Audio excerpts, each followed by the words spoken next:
गरीब की शादी। शशि की सौतेली माँ ने उसकी शादी की तो बड़े घर में, लेकिन पति कोई काम न करता। आप ससुर जी के साथ काम पर क्यों नहीं जाते? हाँ जाऊंगा, लेकिन कल से। आज जरा मैं दोस्तों के साथ घूमने जा रहा हूँ।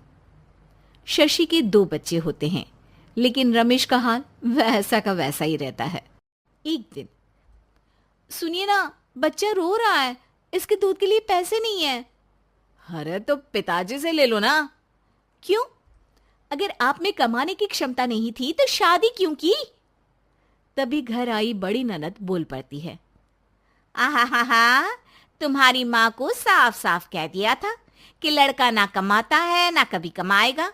हम 4 बहनें हैं इसका ख्याल रखने के लिए, और पिताजी का इतना सारा पैसा, तुम्हें किस चीज की कमी रखी है? लेकिन थोड़े ही सालों में तकदीर बदल जाती है। शशि का ससुराल गरीब हो जाता है। सब बिकने के बाद शशि अपने पति, बच्चे और सास के साथ किराए के मकान में आ जाती है। मैं कोई नौकरी करना चाहती हूँ दीदी। अरे इतने बड़े घर की बहू थी शशि, तुम नौकरी करोगी? नहीं नहीं नहीं नहीं। नहीं करूंगी तो घर कैसे चलेगा? बच्चों को भी तो पालना है ना। तभी शशि का भाई आ जाता है। शशि, ये ले राशन का सामान, किसी भी तरह की कोई भी जरूरत हो तो बताना। भाई, अब मैं नौकरी करूंगी।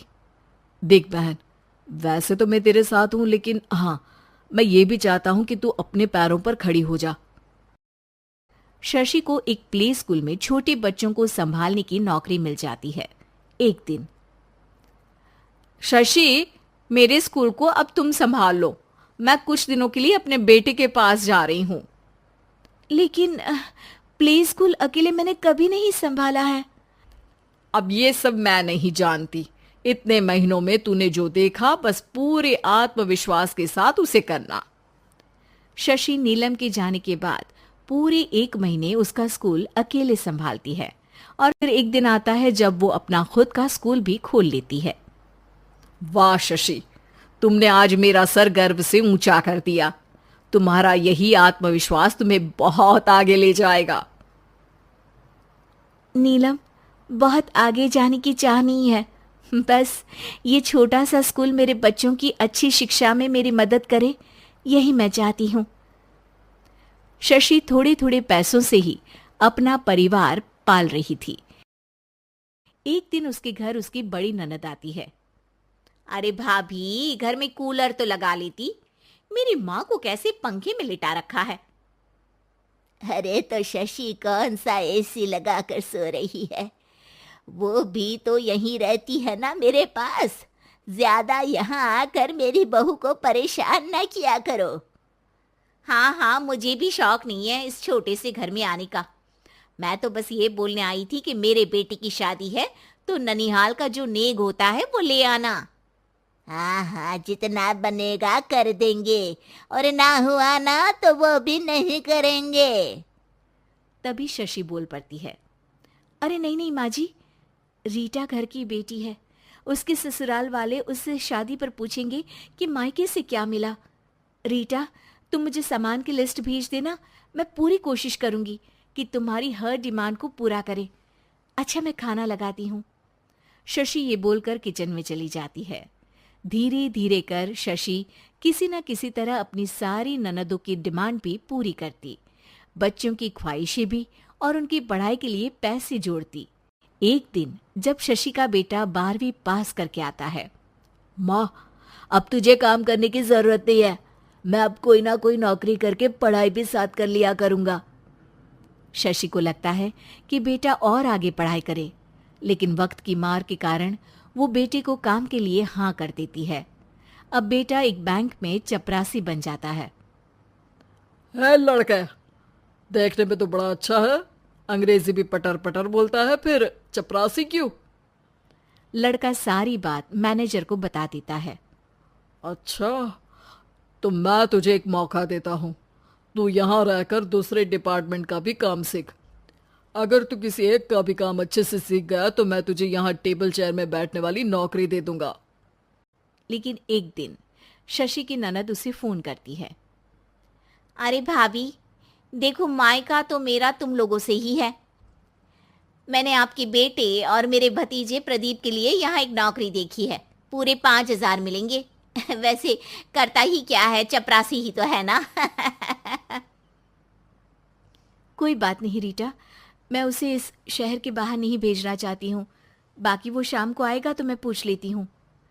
वहीं प्रदीप मैनेजर की बात से खुश हो जाता है और मैनेजर के काम पर ही नजर रखने लगता है। वो उनकी तरह के पेपर पढ़ता, काम करता और आने वाले लोगों की बातें सुनता। एक दिन बैंक में ऑडिट वाले आते हैं। ये गलत है, पूरी बैलेंस शीट नहीं मिल रही है, कहीं ना कहीं गड़बड़ है। ए मैनेजर, क्या करते हो? बैंक के पैसों का हिसाब सही नहीं है। मैनेजर के पसीने छूट जाते हैं। तभी प्रदीप वहां जाता है। अब क्या मैं ये बैलेंस शीट देख सकता हूँ? अरे बेटा मजाक नहीं, जाओ पानी लेकर आओ एक गिलास। प्रदीप मैनेजर को पानी लाकर देता है और फिर ऑडिटर से कहता है, देखिए सर, मैं आपको बता सकता हूँ कि कैसे बैलेंस शीट को आप लोग गलत तरीके से जोड़ रहे हैं। ऐसा बोलकर प्रदीप एक एक कर सारे डाउट क्लियर कर देता है। अरे हाँ, ये तो पॉइंट हमने देखे ही नहीं थे। गुड, कौन है ये बच्चा? तभी मैनेजर बोल पड़ता है, अब हमारे यहाँ अकाउंट में नया आया है। ऑडिटर के जाने के बाद, वाह प्रदीप, आज तो तुमने मेरी नौकरी बचा ली। और आपने भी तो मेरी नई नौकरी लगा दी, अकाउंटेंट की। बस फिर क्या था, प्रदीप ने एक बार जो सफलता की सीढ़ी चढ़ी, बस चढ़ता ही चला जाता है। फिर एक दिन शशि की ननद, अरे भाभी कैसी हो? घर को तो बड़ा ही सुंदर चमका रखा है। अरे बेटी, कैसे आना हुआ? तू तो इस छोटे से घर में आना भी नहीं चाहती थी। कोई खास काम है क्या? अब हाँ, वो माँ, मेरा जो मजला बेटा है ना, वो अकाउंट से पढ़ाई कर रहा है, तो प्रदीप से बोलकर उसकी भी कहीं अच्छी नौकरी लगा दो ना। सास और शशि समझ जाते हैं कि कैसे पैसे आते ही लोगों के बात करने के तरीके से लेकर रिश्ते निभाने तक में बदलाव आ जाता है।